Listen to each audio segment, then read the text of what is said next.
Здравствуйте! Вы смотрите программу «Закон. Парламент. Общество». Сегодня в нашем эфире большой телевизионный репортаж с 11-го заседания Государственного совета Республики Татарстан 6-го созыва. На 11-м заседании Госсовета депутаты рассмотрели республиканский законопроект о внесении изменений в закон об образовании, направленный на приведение его в соответствии с федеральным законодательством. Уважаемый Рустам Нургалиевич, уважаемый Фарид Харулович, уважаемые депутаты, внесенный Кабинетом министров проект закона разработан в целях приведения также в соответствии с федеральным законодательством. Уважаемые депутаты, это дополнительная мера социальной поддержки руководителей, их заместителей общеобразовательных учреждений и структурных подразделений.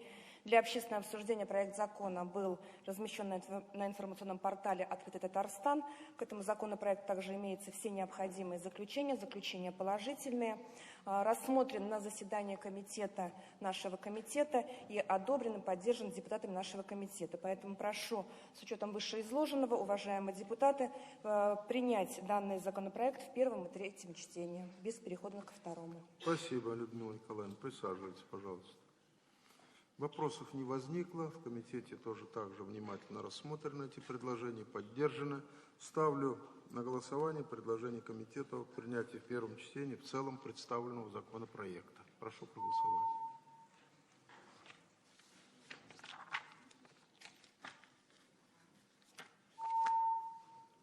Решение принимается. По представлению Комитета Госсовета по социальной политике были рассмотрены и приняты законопроекты, предусматривающие внесение изменений в действующее законодательство о социальном партнерстве и адресной социальной поддержке. Все законопроекты приняты Государственным Советом в первом и третьем чтениях. Проект предусматривает внесение уточнений в преамбулу закона, а также изменений в часть 1 статьи 2 Закона Республики Татарстан об органах социального партнерства в Республике Татарстан, регулирующие общие вопросы образования комиссий по регулированию социально-трудовых отношений, и в часть 5 статьи 2 указанного закона, регулирующие вопросы образования комиссии на локальном уровне. Комитет по социальной политике на своем заседании рассмотрел данный законопроект, одобрил его и предлагает принять в первом его чтении и в третьем чтении. Все необходимые заключения имеются, все они положительные. Прошу поддержать предложение комитета. Прошу проголосовать.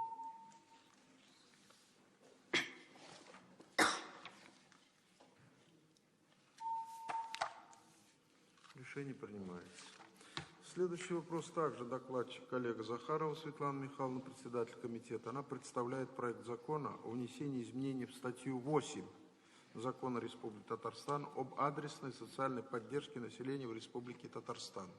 Пожалуйста. Уважаемые коллеги, данный законопроект разработан депутатами Зариповой, Захаровой, Рыбаковой. Необходимость разработки законопроекта обусловлена изменением федерального закона об образовании в Российской Федерации, в соответствии с которым с 1 сентября 2020 года обучающиеся в начальных классах государственных и муниципальных образовательных организаций будут обеспечиваться горячим питанием не менее одного раза в день учредителями таких организаций за счет бюджетных ассигнований федерального бюджета, бюджетов субъектов Российской Федерации, местных бюджетов и иных источников финансирования, предусмотренных законодательством Российской Федерации. Следовательно, с 1 сентября текущего года средства родителей на организацию горячего питания учеников с 1 по 4 класса привлекаться не будут.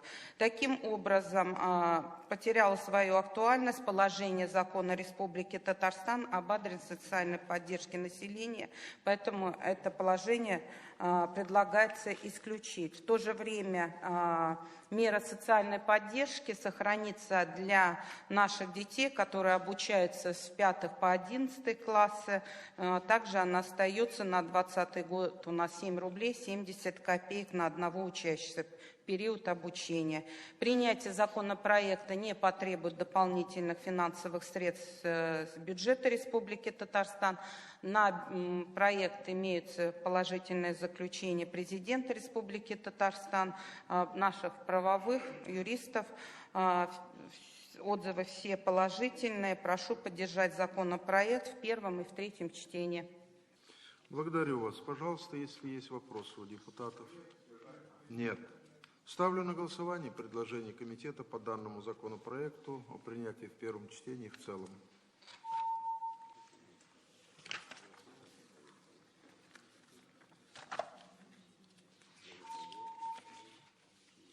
Принимается.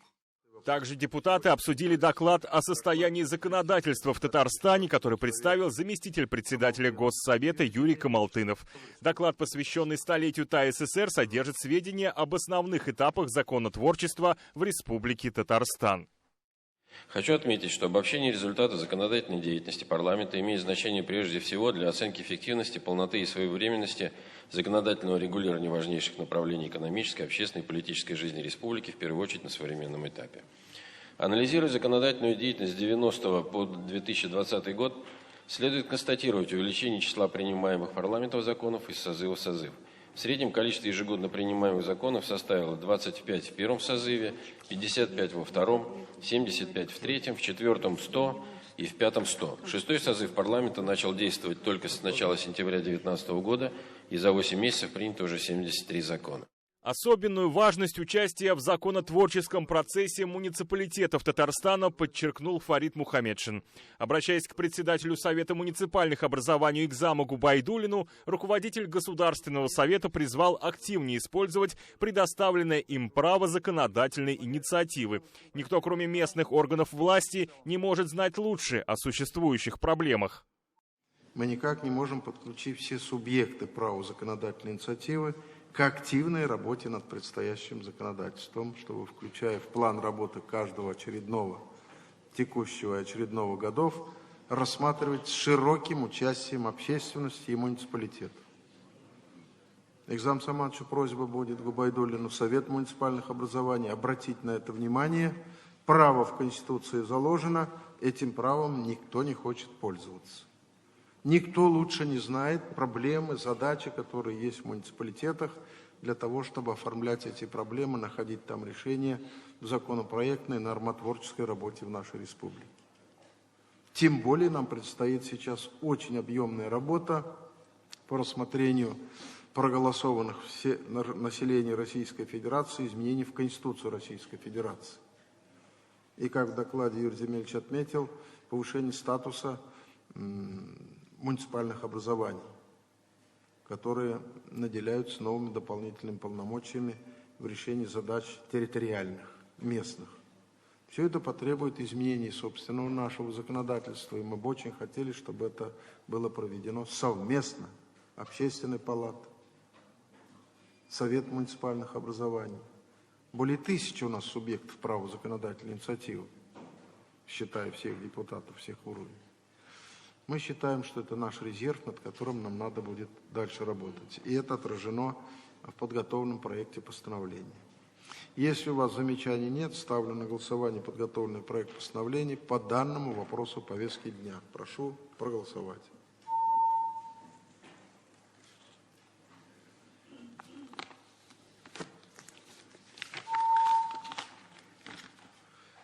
Решение принято. Следующий вопрос повестки дня по проекту закона о внесении изменений в статью 41 Бюджетного кодекса Республики Татарстан. Слово имеет Шакиров Фаяз Фанилович, первый заместитель министра экологии и природных ресурсов Республики Татарстан, главный государственный инспектор республики в области охраны окружающей среды. Фаяз Фанилович Рахимитович. Hörmətli Rüstəm Nurғалиевич, hörmətli Фарид Хайрулович, hörmətli депутаттар, отырышта катнашучылар. Министерством экологии и природных ресурсов подготовлен проект закона о внесении изменений в статью 41 Бюджетного кодекса Республики Татарстан. Данный законопроект разработан в связи с принятием федерального закона за номером 307 от 2 августа 2019 года о внесении изменений в Бюджетный кодекс Российской Федерации. В связи с принятием 307 федерального закона с 1 января 2020 года суммы штрафов за административные правонарушения в области охраны окружающей среды и природопользования подлежат зачислению в бюджеты субъектов Российской Федерации по нормативу 100%. До 1 января 2020 года данные штрафы зачислялись в муниципальные бюджеты. Мы единственные в Российской Федерации, где деньги, поступившие от административных штрафов, направлялись на предохранные мероприятия в рамках соглашения между министерством и муниципальным районом.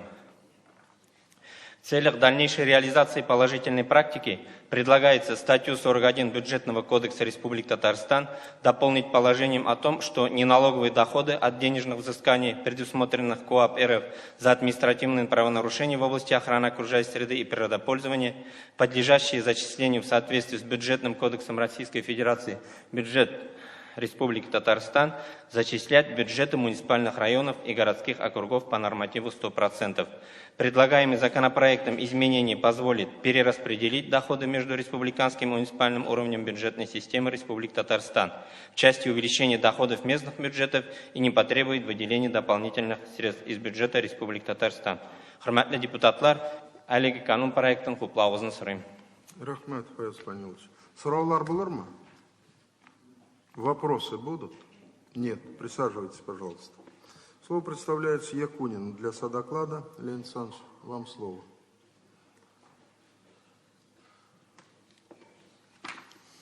Уважаемый президент, уважаемый председатель, уважаемые депутаты и приглашенные. Комитет рассмотрел на своем заседании данный законопроект, предлагает его поддержать и принять в первом и третьем чтении. Все положительные исключения по данному вопросу есть, и я думаю, что поддержать и муниципальное образование этим проектом. Спасибо. Спасибо. Желающих выступить, записавшись. Пожалуйста, Рустам Нургалиевич. Так, слышно, да? Да. Все это правильно. У нас же оно и так шло. У нас должна быть у муниципалитетов экологическая программа. Эти деньги должны быть крашены. Ради Кравович, эти деньги крашены в муниципалитетах, нет? Чтобы они шли на решение вот этих экологических проблем. Они так и были, но сейчас, чтобы вот система казначейства четко прослеживала, сколько поступило и как, на какие программы. А министерство должно программу согласовывать, под какие задачи мы специально этот источник определили в бюджетах, чтобы он не растворился внутри местного бюджета, а был окрашен для решения вот этих экологических задач. В рамках 11-го заседания Госсовета татарстанские депутаты заслушали информацию Управления государственного автодорожного надзора Федеральной службы по надзору в сфере транспорта, которую представил начальник управления, главный государственный инспектор Госавтодорнадзора по Татарстану Борис Смирнов.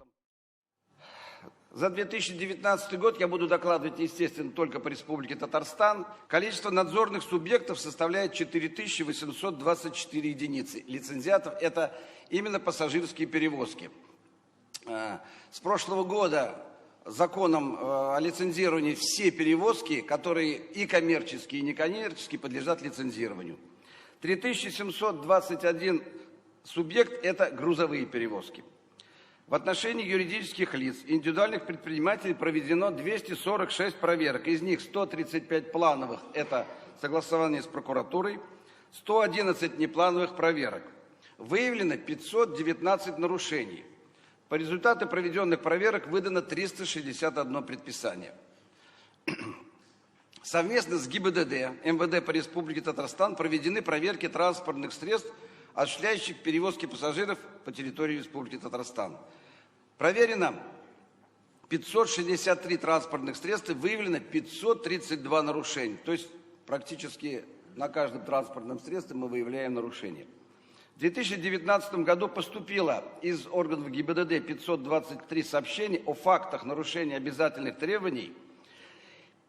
39% из них направлены в другие российские управления Госавтодорнадзора в регионы по месту регистрации транспортных средств. Привлекались правонарушители по следующим нарушениям. Основной и самый большой бич – это нарушение режима труда и отдыха, 36%. За несоблюдение перевозчиками требований законодательства Российской Федерации об обязательном страховании гражданской ответственности, причинение перевозчика за причиненный вред здоровью и имуществу 25%, за осуществление деятельности без лицензии 17%, За отсутствие карты маршрута регулярных перевозок, так называемых нелегальных перевозчиков, 6%. За отсутствие предрейсового контроля техсостояния транспортных средств 5%. За отсутствие предрейсового медицинского осмотра водителей транспортных 6%. И иные нарушения. По окончании очередного заседания в стенах республиканского парламента состоялась традиционная пресс-конференция Фарида Мухаммедшина. Председатель Государственного совета рассказал об итогах работы татарстанского парламента за первое полугодие 2020 года. Надо сказать, что за первое полугодие мы практически план, который принимали на год по законотворчеству, вот полугодовая деятельность Государственного совета, мы проанализировали, показывает, что мы идем в тренде наших планов по принятию важнейших законов, по которым живет наша республика. Ни на минуту не прекращали, несмотря ни на какую пандемию, прием граждан и в Государственном совете, и депутатами, и с выездом на места по закрепленным депутатам, территориям, и в общественной приемной Дмитрия Анатольевича Медведева, как политической партии «Единая Россия». И надо сказать, что количество обращений растет. В этом году почти в 2 раза, даже чуть больше, выросло количество обращений к нам и к депутатам, и в приемной политической партии «Единая Россия». 6 заседаний провели, 143 вопроса рассмотрели, 185 постановлений принято, 36 законов направлены, подписаны президентом, опубликованы, вступили в силу. 56 проектов федеральных законов рассмотрели.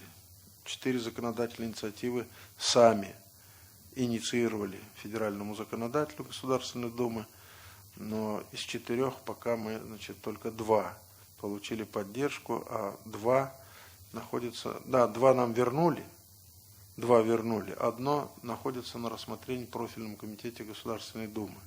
Мы сегодня еще раз поставили задачу перед депутацией Республики Татарстан в Государственной Думе, чтобы они активно занимались проведением этой законодательной инициативы. Очень значимыми и существенными, на мой взгляд, являются законы, направленные на понижение налоговой ставки для организаций в IT-отраслях. Вы знаете о нем. И он получил высокую оценку, этот наш закон, и вообще наше понимание и поддержка IT-технологий, цифровых технологий Мишустиным Михаилом Владимировичем, премьер-министром Российской Федерации, который после коронавируса первый субъект посещения был Татарстан. Семейный кодекс, закон об образовании, проживающих в одной семье, имеющих родственников, детей, братьев, сестер в одной и той же школе. Помните, была проблема, которую поднимали наши жители, о том, что один ребенок в одной школе, другой в другой школе, далеко и так далее. Мы приняли специальный закон о том, чтобы преимущественно дети из одной семьи могли обучаться по желанию в ближайшей школе вместе. Это тоже важно, и мы получили многие отклики со словами признательности от родителей.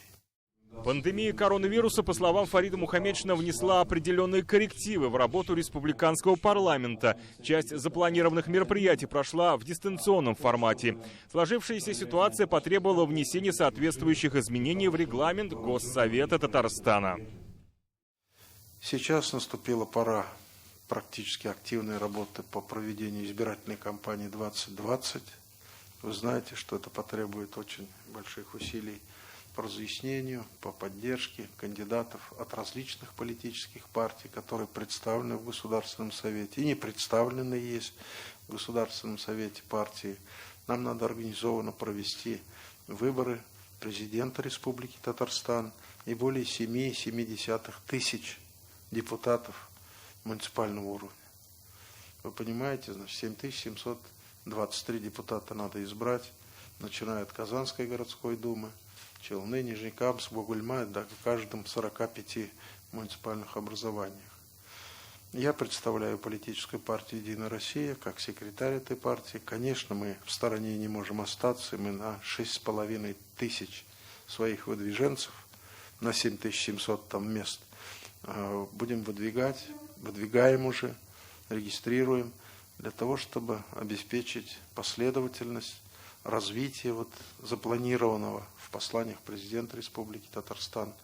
Ну и, конечно, с учетом новых реалий, которые, к сожалению, коснулись и Татарстан, восстановление экономики, поддержку малого и среднего предпринимательства, людей безработных, которых число увеличилось, и в защиту медицинских, образовательных учреждений.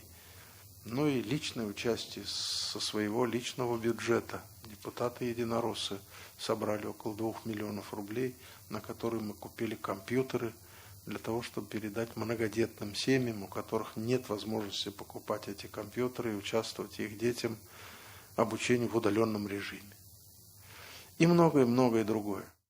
Фарид Мухамедшин также оценил организацию и проведение общероссийского голосования по поправкам в Конституцию нашей страны. Высокая явка – это еще одно доказательство исключительного доверия населения республики действующему президенту страны, федеральным и региональным органам власти, подчеркнул глава парламента.